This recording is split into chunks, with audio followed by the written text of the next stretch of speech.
तो क्या sequence of events है कि अरविंद केजरीवाल जी कोर्ट जाते हैं, कानूनी प्रक्रिया का सम्मान करते हैं, कोर्ट उन्हें बेल देती है और समन लीगल है कि नहीं है उसको एग्जामिन करना शुरू करती है, लेकिन मोदी जी उसका वेट नहीं कर सकते हैं।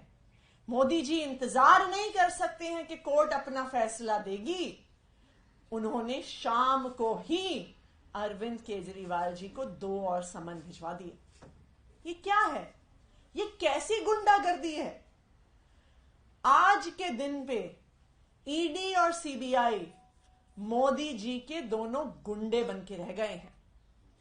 हमने देखा कि किस तरह से, जिस तरह हम बॉलीवुड की फिल्मों में देखते हैं कि बॉम्बे में कोई बड़ा सा डॉन है और उसके 2 गुंडे हैं, जो भी उस डॉन का विरोध करता है गुंडे जाके उसके साथ मार पिटाई कर देते हैं।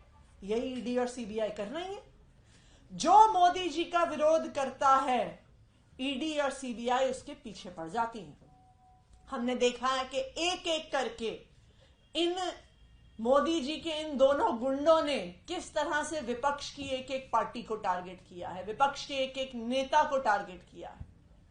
और अब जो इलेक्टोरल बॉन्ड्स का मामला सामने आया है तो यह भी समझ में आ गया है कि मोदी जी के ये दोनों तीनों गुंडे, ईडी, सीबीआई और आईटी डिपार्टमेंट, एक एक्सटॉर्शन रैकेट चला रहे थे कि पहले उनको भेजा जाता था, उनके समन भेजे जाते थे और फिर कहा जाता था कि अगर जैसे गुंडे जाके हफ्ता मांगते हैं वैसे ही उन कंपनी से इलेक्टोरल बॉन्ड के माध्यम से पैसे मांगे जाते थे। तो आज ये बिल्कुल साफ हो गया है कि ED, CBI, income tax department Modi ji के गुंडे हैं। वो सिर्फ मोदी जी के विरोधियों को खत्म करने के लिए इस्तेमाल किए जा रहे हैं।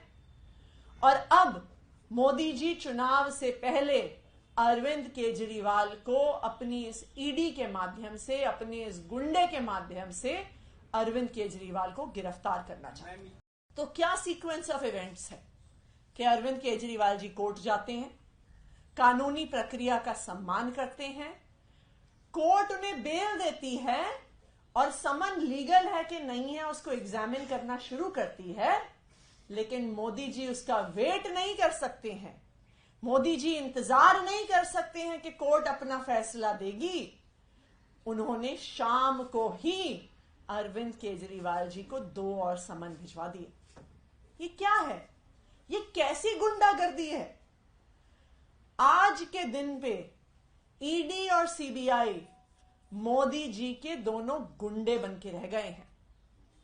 हमने देखा कि किस तरह से, जिस तरह हम बॉलीवुड की फिल्मों में देखते हैं कि बॉम्बे में कोई बड़ा सा डॉन है और उसके 2 गुंडे हैं, जो भी उस डॉन का विरोध करता है गुंडे जाके उसके साथ मार पिटाई कर देते हैं। यही ईडी और सीबीआई कर रही है।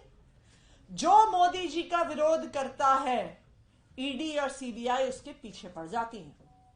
हमने देखा है कि एक एक करके इन मोदी जी के इन दोनों गुंडों ने किस तरह से विपक्ष की एक एक पार्टी को टारगेट किया है, विपक्ष के एक एक नेता को टारगेट किया है। और अब जो इलेक्टोरल बॉन्ड्स का मामला सामने आया है तो यह भी समझ में आ गया है कि मोदी जी के ये दोनों तीनों गुंडे, ईडी, सीबीआई और आईटी डिपार्टमेंट, एक एक्सटॉर्शन रैकेट चला रहे थे कि पहले उनको भेजा जाता था, उनके समन भेजे जाते थे और फिर कहा जाता था कि अगर जैसे गुंडे जाके हफ्ता मांगते हैं वैसे ही उन कंपनी से इलेक्टोरल बॉन्ड के माध्यम से पैसे मांगे जाते थे। तो आज ये बिल्कुल साफ हो गया है कि ED, CBI, income tax department Modi ji के गुंडे हैं। वो सिर्फ मोदी जी के विरोधियों को खत्म करने के लिए इस्तेमाल किए जा रहे हैं। और अब मोदी जी चुनाव से पहले अरविंद केजरीवाल को अपनी इस ईडी के माध्यम से, अपने इस गुंडे के माध्यम से अरविंद केजरीवाल को गिरफ्तार करना चाहते हैं।